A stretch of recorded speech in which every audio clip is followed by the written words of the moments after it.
Om Namo Narayana. I thought I would share with you all a very favorite kind of a, you can say a meditative, uh, you know, sort of reflective, just being with myself. And it's very relaxing and it's also very helpful for assimilating uh, what we have been learning in Tattva Bodha about Purnatvam. Also very useful for developing, that attitude which I talked about earlier, the attitude of just saying yes to whatever is happening in the present moment.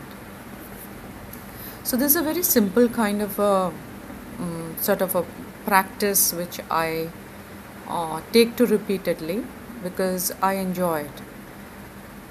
That is just being very quiet, and one's eyes can be closed or one's eyes can be open. It can also be open eyed, kind of a reflection.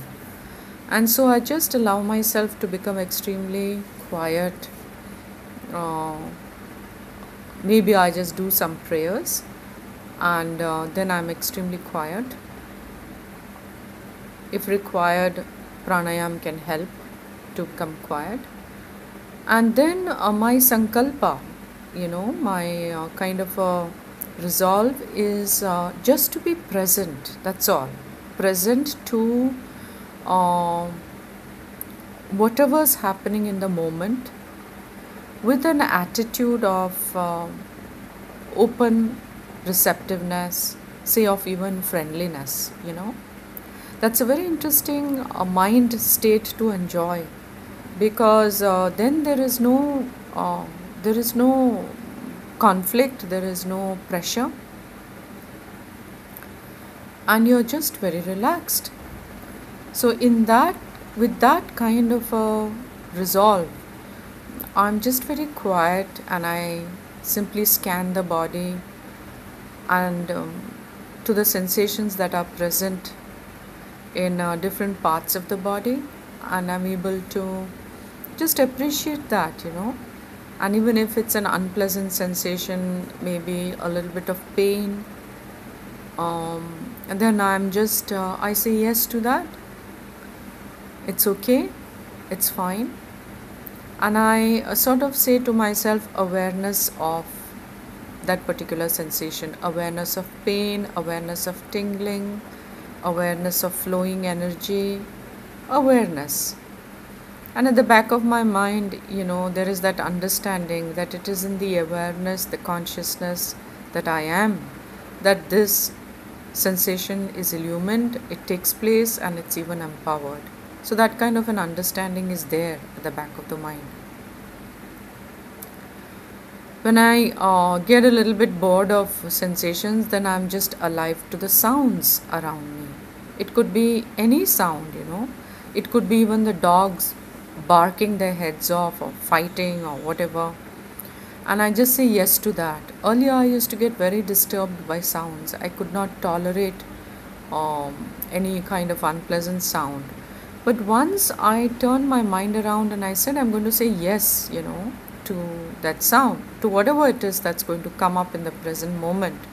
And I'm just going to be, kind of consent to it. It's fine, it's okay, and I'm okay. So there also I say awareness of sound, whatever the sound may be, in the back of my mind, it's there because I'm a Vedanti. Awareness of sound. It's in the awareness that I am, the self-evident, self-revealing awareness, consciousness that I am, that this sound takes place, hearing takes place. It's just hearing takes place. This is one of Puja Swamiji's favorite expressions when he used to do meditation. Hearing takes place.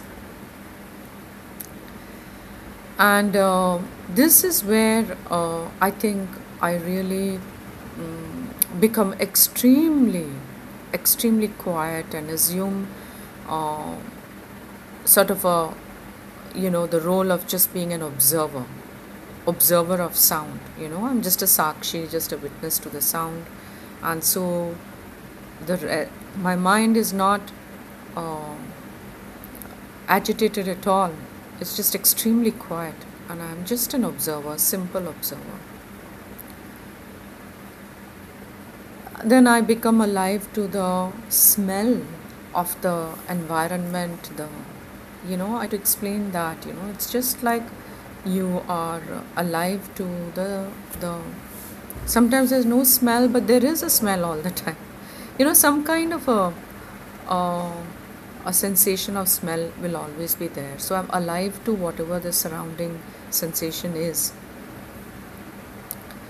And then I'm alive to my breathing.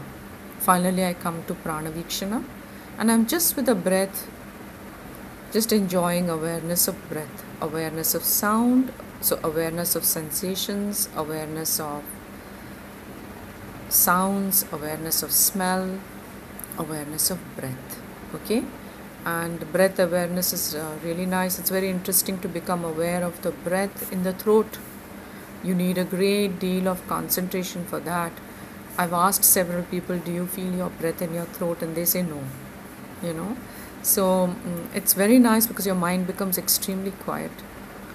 And it's in that quiet mind that you can really appreciate what Shastra is saying, what Vedanta is saying, that you are that self-revealing, self-evident awareness in whose presence, your sensations, sounds, smells, breath, all this is illumined and revealed. And in fact, even thoughts and feelings are illumined, they are revealed, and they are empowered.